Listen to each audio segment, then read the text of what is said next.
In this video, I will show how to set A4 paper size in Microsoft Excel. So click on this page layout.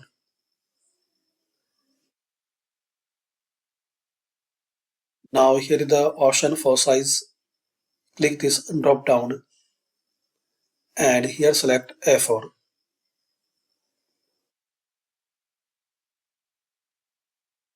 Also guys, you can set A4 as a default.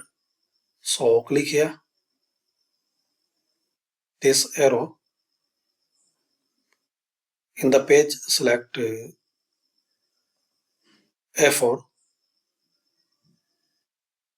or select here, then more paper size and select A4.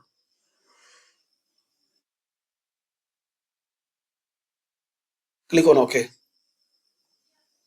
So this way you can set A4 for printing in Microsoft Excel, and make sure you will see this line.